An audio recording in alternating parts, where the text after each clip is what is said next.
Ngayon ay nandito tayo sa tabi ng ilog dahil masarap nang maggala-gala sa labas dahil hindi na masyadong malamig at malapit na ang spring o ang tagsibol at magbubukad-kara na yung mga bulaklak dito sa South Korea.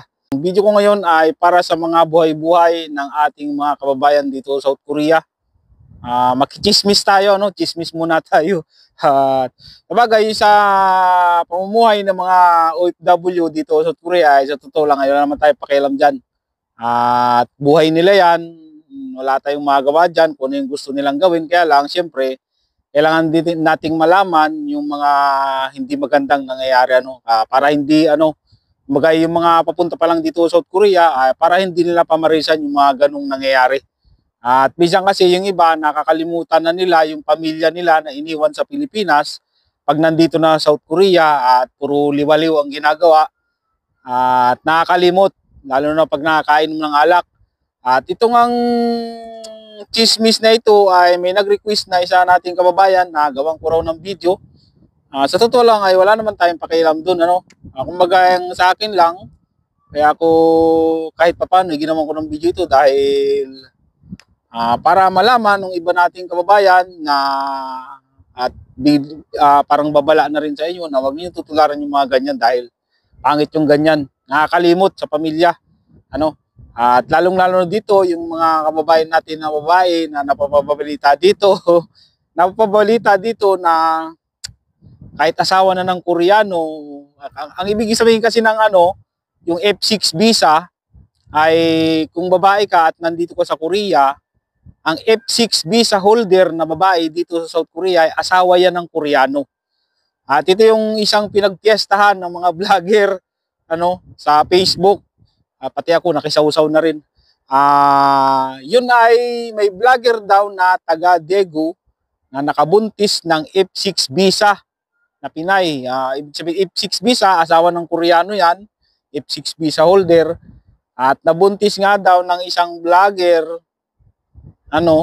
ayun, problema nila yan. Ang mahirap kasi dyan ay hindi naman mangyayari yun kung may ayaw ng isa at pareho nilang ginusto. Yun, nangyari. Ang masama nito, nabuntis pa. Ayun ang masama. Ngayon, hindi yung laki ng problema nila ngayon. Ang kalimitan kasing nangyayari dito, yung mga Pinoy, Pinay, minsan yung mga vlogger, makikita nyo naman sa Facebook, nagpo-post sila, nagkikita-kita, at siguro, pag yung minsan malayo sa pamilya, parang nakakalimot. At minsan yung iba nagkakagustuhan, katulad nga nang nangyayari na ganyan, nagkabuntisan. Pag yung nagkikita-kita sila, siyempre mga nag-uusap-usap, yung isa mag-share ng problema dun sa isa, dun sa babae, hanggang sa parang nahuhulog na yung loob nila sa isa't isa, hanggang dyan na uuwi sa tinatawag lang bingbangan, nagbibingbangan. Marami nang pangyayari na ganyan dito, kaso nga lang, hindi naman chismis dahil hindi naman sinasabi. Baka ang nangyari dito sa vlogger na to, baka may kakilala na nagchismis din, na may nakwentuhan siya. Siyempre, vlogger, magti-trending yan, tapos yung lalo pat asawa ng Koreano, yung nabuntis niya, ay siyempre magti-trending talaga yan, pagpipiestahan yan. At isa pa, may nabasa din ako sa Facebook na F6 visa din ito, F6 visa din, bukod pa dun sa vlogger na nakabuntis ng F6 visa. Ito ay isang Pinay din na F6 visa, asawa din ng Koreano, na nag-share ng karanasan niya, yung naging problema niya at namumblema nga kasi biningbang ng ibang lahi. Ang nangyari dito, ang kwento ng babae na F6 visa ay may nakilala daw siya sa Facebook na ibang lahi. Ibang lahi hindi ito Pinoy. Pero bakit kailangan mong i-entertain yung ibang lahi? 'Di ba? Doon pa lang mali ka na Nagpag-message ka sa Messenger, nag-uusap kayo sa Messenger, lalaki pa na ibang lahi ang kausap niya at may asawa nga yung babae na Koreano, doon pa lang mali na yun Ini-entertain mo yung tao, lalaki, may asawa kang Koreano, doon pa lang mali na yun Kahit ba sabihin natin na mag-share ka ng problema, hindi dapat ganon. dapat sa mga kaibigan mong babae, i-share mo yung problema mo. Hindi yung sa ibang lahi pa at mabait daw, nabaitan daw dun sa ibang lahi na lalaki at nakipagkita, ang lakas naman ng loob, ibang lahi pa tapos nakipagkita ka, ikaw lang mag-isa, tapos ang sabi sa kwento pumunta daw sa isang kainan, parang ganon. At ang sabi nung babae, siya lang daw ang umiinom. Tapos yung mga lalaki daw na ibang lahi, hindi naman daw umiinom. Tapos nung nalasing na raw siya, akala daw niya ay ihahatid na siya sa bahay niya. Ihahatid sa bahay. Pambihira naman, ihahatid ka sa bahay mo, sa bahay niyo, nandun yung asawa mong Koreano. Oh, di ba? Anong sasabihin ng Koreano? Ihahatid daw sa bahay. Tapos yung pala, dinala ng ibang lahi sa hotel. Ang motel ba? Hotel. Tapos pagdating daw dun sa loob, yun na nga, siyempre, lalaki, alam mo na, ayun, binengbang. At ang sabi nga, sabi nga ng babae, ay umiiyak daw siya. At ang sabi nga ng babae, habang binebengbang, ay umiiyak daw siya. At nagmamakaawa daw dun sa lalaki na wag siyang galawin, wala tayong magawa dun. Nandun na yun itutuloy na yun. Siyempre, sino sa tingin ninyo may kasalanan nun, di ba? Siyempre siya. Kasi nakipagkita siya, alam niya may asawa siyang Koreano. Di ba? Napaka naman kung sasabihin mo na yung lalaki may kasalanan. Nandyan talaga, lalo pat ibang lahi yan.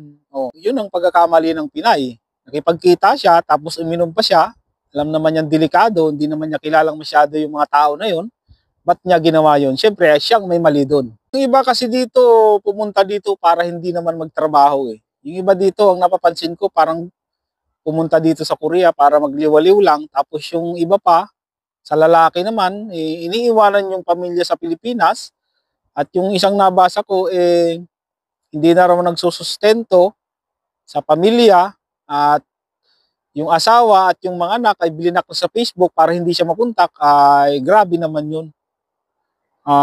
Kung hindi mo na gusto yung asawa mo, kung hindi mo na mahal yung asawa mo, pwede mo namang sustentuhan yung mga anak mo. 4 daw ang anak. Wala nang kumbaga blinak na, wala nang komunikasyon. At ang gusto nga nung asawang babae na nasa Pilipinas, yung lalaki na nagtatrabaho dito sa Korea ay gusto nang ipa-deport. Hindi naman makontak. At yun ang mahirap. Kaya dyan natin masasabi na yung iba dito tumatakas lang sa responsibilidad sa pamilya sa Pilipinas. Okay naman siguro kahit hiwalayan niya yung asawa niya, basta yung mga anak niya ay kailangan niyang sustentuhan. Obligasyon niya ng lalaki na sustentuhan yung mga anak niya. At grabe naman yun. Yung mga nababalitaan nyo na ganyan, lalong-lalo na dun sa mga papunta pa lang dito, tandaan nyo, pumunta kayo dito sa Korea para magtrabaho at para maging maganda yung kinabukasan ng mga anak at makaalawan sa buhay. Yun yung lagi nyong tatandaan. Huwag nyong gagayahin yung mga kapwa Pinoy natin dito, Pinay sa Korea na nagbebingbangan. Huwag kayong makalimot na kaya kayo pumunta dito ay para magtrabaho, para makaipon, para sa pamilya. Huwag nyong gagayahin yung mga ganyan. Bad yan. Yung mga nagbebingbangan. Ang lalaki ng isda dito. Ayun stabi lang Pinang-pinang pa yung balat Lalaki ng isda. Yan, lumayo na. Yan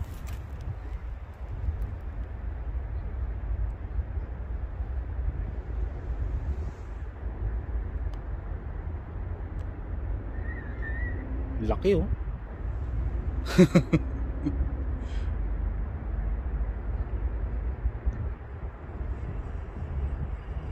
Ang lalaki ng isda dito sa ilog na to. Kaso hindi lang alam kung pwedeng kainin yung mga yan.